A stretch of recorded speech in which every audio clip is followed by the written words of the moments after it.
नमस्कार, आप देख रहे हैं सी न्यूज और मैं हूं ज्योति अरोड़ा। आइए नजर डालते हैं इस वक्त के न्यूज बुलेटिन पर।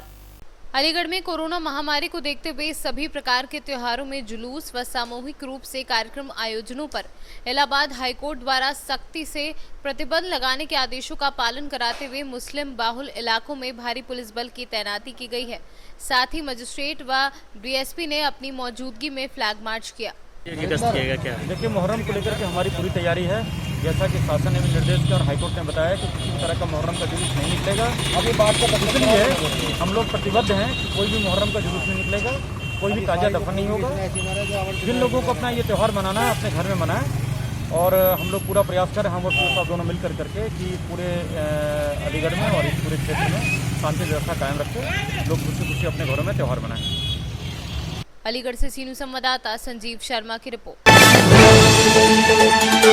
अलीगढ़ में थाना बन्ना देवी इलाके के आवास विकास निवासी एक बुजुर्ग व्यक्ति के परिजनों ने जानकारी देते हुए बताया कि उनके परिवार के एक बुजुर्ग सदस्य 17 अगस्त को कोरोना पॉजिटिव पाए गए थे, जिन्हें डीडीयू में भर्ती कराया गया, जहां से नेगेटिव रिपोर्ट आने के बाद डिस्चार्ज कर दिया गया।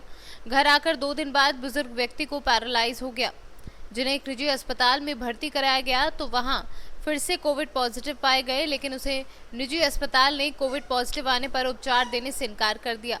परिजनों का आरोप है कि वह मरीज को भर्ती कराने के लिए अस्पताल में भटकते रहे, लेकिन पूरे दिन मरीज को भर्ती नहीं किया गया। क्या नाम है आपका? मेरा नाम सतपाल सिंह। सतपाल जी, आपको कब और कैसे पता चला कि आपके पिताजी को कोविड-19 हुआ है? उनको 5-7 दिन से बुखार था, तो उन्होंने कोविड टेस्ट कराने के लिए गए तो उनको कोविड पॉजिटिव आया। तो उसके बाद फिर सब घर की टेस्टिंग हुई, उसमें नेगेटिव आए सब, तो उनको फिर दीनदयाल एडमिट कर दिया गया। फिर दीनदयाल से उनको 7 दिन बाद डिस्चार्ज कर दिया गया था। फिर दूसरे दिन जो है उनको किस डेट को एडमिट? 18 तारीख को एडमिट हुए थे, 24 तारीख को डिस्चार्ज कर दिया था और दूसरे दिन 25 तारीख को उनको फिर पैरालिसिस हो गया। पैरालिसिस के बाद फिर हमने दीनदयाल दोबारा एडमिट कराया। उन्होंने कहा था यहाँ इसका कोई इलाज नहीं है पैरालिसिस का, आप इनको मेडिकल ले जाइए, और मेडिकल का कोई रेफर कागज़ बना के नहीं दिया उन्होंने, इनको मेडिकल ले जाइए। मेडिकल ले गए तो वहाँ भी उन्होंने कहा कि वहाँ से रेफर कागज़ बना के लाइए तब हम इनको एडमिट करेंगे, और वहाँ से कोई रेफर कागज़ बना के नहीं दिया गया। तो फिर हम के हॉस्पिटल ले गए प्राइवेट में, तो वहाँ इनको इलाज चला पैरालिसिस का, तो वहाँ भी इन्होंने कोविड टेस्ट कराया तो वहाँ भी पॉजिटिव इनकी रिपोर्ट आई। तो उसके बाद उन्होंने कहा था ये सरकारी अस्पताल ले आइए, अब हम यहाँ एडमिट नहीं करेंगे, इनको यहाँ नहीं रखेंगे। तो वहाँ दीनदयाल ले गए तो उन्होंने वहाँ एडमिट नहीं किया उनको। मैं रात को 2 बजे तक भागता रहा, 2 बजे तक। हाँ, मेडिकल वालों ने भी मेडिकल वालों ने भी नहीं लिया। वो कहते हैं पहले दीनदयाल से रेफर बना के लाइए तब हम इनको एडमिट करेंगे, और दीनदयाल वाले उन्होंने भी एडमिट नहीं किया। फिर मैंने डीएम वार रूम फ़ोन किया, उन्होंने से मैंने रिक्वेस्ट की, तब उन्होंने जाके उनको एडमिट किया। अब वो इस वक्त दीनदयाल में ही एडमिट है। तो आप के हॉस्पिटल से, क्या नाम है आपका? अमनप्रीत कौर। अमनप्रीत जी, आपके ससुर जी को कब कोविड हुआ था? 17 तारीख को हुआ था उन्हें।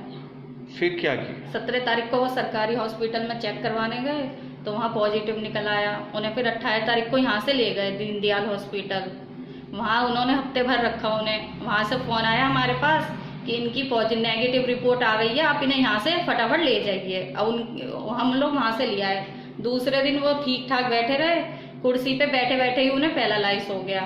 फिर हम घबरा गए, हमने फिर दीनदयाल वहाँ हॉस्पिटल फ़ोन करा कि इनको ऐसे ऐसे स्थिति है, हम क्या। तो वो आए, वहाँ से पूरी टीम आई, उनको यहाँ से लेके चली गई एम्बुलेंस में, और फिर एम्बुलेंस में ले गई उनको। वहाँ से फिर मेडिकल के लिए रेफर करा। हम मेडिकल लेके गए, वहाँ भी धक्के खाते रहे, उन्होंने कोई नहीं कराया ट्रीटमेंट वगैरह। फिर के हॉस्पिटल ले गए। के हॉस्पिटल में उनका 3-4 दिन ट्रीटमेंट चला पैरालाइज का। जब मेडिकल के रेफर किया तो उसका कोई रेफर कार्ड दिया था आपको बनाकर? नहीं सर, कोई कार्ड नहीं दिया उन्होंने। तो मेडिकल वालों ने क्या एडमिट नहीं किया, मना कर? 3-4 घंटे इमरजेंसी हम लोग कहते रहे उन्हें भर्ती करिए, नहीं इमरजेंसी में लीजिए, नहीं लिया कि नहीं, जब तक हम लाइन में लगे। 4 घंटे हम लोग लाइन में लगे रहे पर्चा बनवाने के लिए, उन्होंने कोई हमारी सुनवाई नहीं करी वहाँ पे। फिर क्या किया आपने? फिर हम लोगों ने के हॉस्पिटल ले गए इन्हें। के हॉस्पिटल में उन्होंने सब चेक करा, उनको है ना सिर में सूजन आई हुई थी, सारी वो रिपोर्टें वगैरह देखी उन्होंने। वहाँ पे इलाज चला हफ्ते भर, उन्होंने कहा ठीक है इन्हें घर ले जाइए। फिर उनकी कोविड चेक करवाई तो उसमें फिर पॉजिटिव निकल आया सर। पॉजिटिव निकलने के बाद उन्होंने कहा यहाँ से ले जाइए, जेडी हॉस्पिटल का उन्होंने वो बना दिया। वहाँ ले गए, वहाँ पे भी उन्होंने कहा कि आपके 40,000 रुपये पर डे लगेंगे अगर इनका आपने इलाज करवाना है। तो हमने कहा हमारे बस की नहीं है, ना ही हमारे पास इतने रुपए की हम आपका इनका इलाज करवा सकते हैं कि आप इन्हें यहाँ से ले जाइए। फिर दीनदयाल लेके गए, दीनदयाल वालों ने भी हमारी नहीं सुनी कि नहीं आप मेडिकल ले जाइए। फिर मेडिकल से फिर दीनदयाल आए, फिर डीएम बार को फ़ोन करा, फिर उन्होंने कहा जब जाके भर्ती करा, और लेकिन अभी भी वहाँ से कोई फ़ोन नहीं आया कि इनका इलाज हो रहा है वहाँ पे या नहीं हो रहा। तो जैसे सरकार कह रही है कि जहाँ कोविड-19 का पेशेंट मिलेगा वहाँ बैरिकेडिंग लगेगी, इलाका सील किया जाएगा, आपके यहाँ ऐसा कुछ हुआ? आपके घर में सैनिटाइजेशन वगैरह कुछ कराया गया? हाँ, सैनिटाइजर आज हुआ था, आए थे सैनिटाइजर वाले। तब से आज हुआ है? हाँ, जब से आज आए हैं सैनिटाइजर करने। वो आपका ये इलाका सही किया गया था? नहीं, कुछ नहीं करा। तो सरकार से आप क्या चाहती हैं?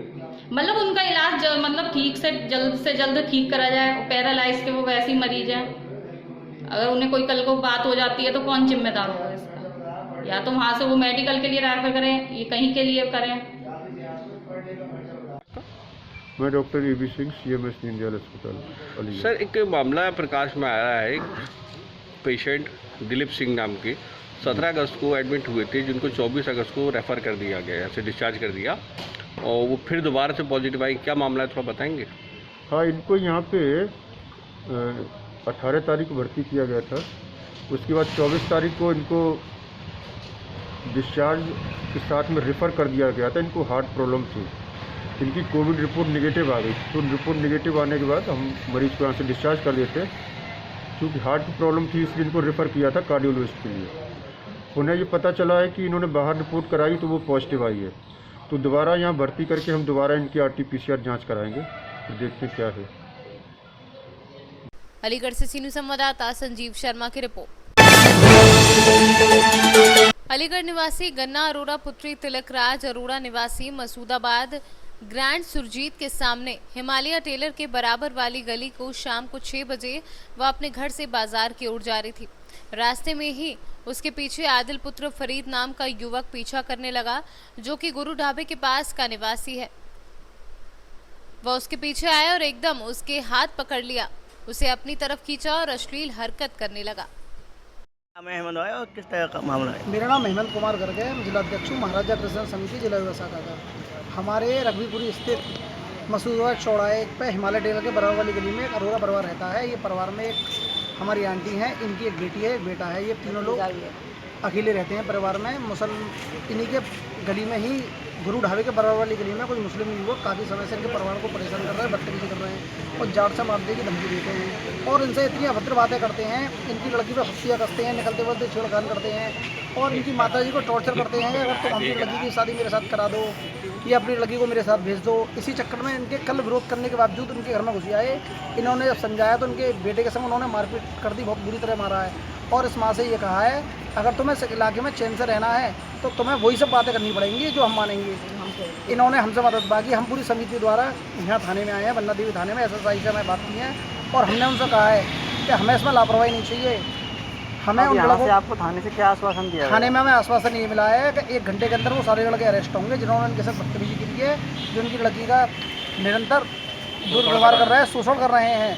और ये कहा गया है सभी लोगों के खिलाफ मुकदमा लिखा जाएगा अगर थाने वाले हमें उनके फिलहाल तो आश्वासन पे यकीन है।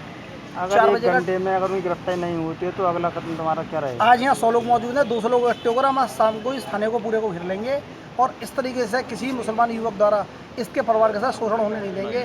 हमारी पूरी शाखा, पूरे समाज के लोग इनके साथ खड़े हैं। इस तरीके की गुंडागर्दी बर्दाश्त नहीं करी जाएगी। योगी राज में तो बिल्कुल ऐसी बदतमीजी बर्दाश्त नहीं होगी कि एक अकेले परिवार को मिलकर इस तरीके से घर में घुसकर अभद्र व्यवहार किया जा रहा है। ईट सीट बजा देंगे। क्या मामला, पूरा मामला बताइए। मेरी बेटी को आदिल नाम का लड़का था, बहुत तंग करता है, 1 साल से तंग करता है, धमकी देता है। कल मेरी बेटी 29 तारीख को निकल के जा रही थी रोड पे और उस लड़की को पहले तो खींच लिया, फिर कह रहा है कि मैं इसके संग शादी करूंगा और इसको धमकी देता है। कल से कह रहा है अगर पुलिस केस किया ना तूने तो फिर देख तेरी भाइयों को सबको जान से मार दूंगा। और काफ़ी दिन से तंग करता है। कह रहा तेरे भाइयों पे भी इल्ज़ाम लगा दूंगा, मैं बहुत पैसे वाला हूँ, मैं तेरे को सब बंद करा दूंगा, देखूंगा तेरे पीछे कौन हो कौन नहीं है। क्या नाम है उस युवक का जो आदिल, आदिल नाम का उसके पिता का नाम है फरीद। और मैं पहले भी कह गई, इसकी माँ ने माफ़ी मांगी हाथ जोड़ के कि ये बहुत हरामी है, ये कभी भी नहीं ऐसा करेगा, मैं आपसे माफ़ी मांग रहा हूँ, इसकी रिपोर्ट मत लिखवाना। मगर वो इस तरीके से फिर भी नहीं मान रहा।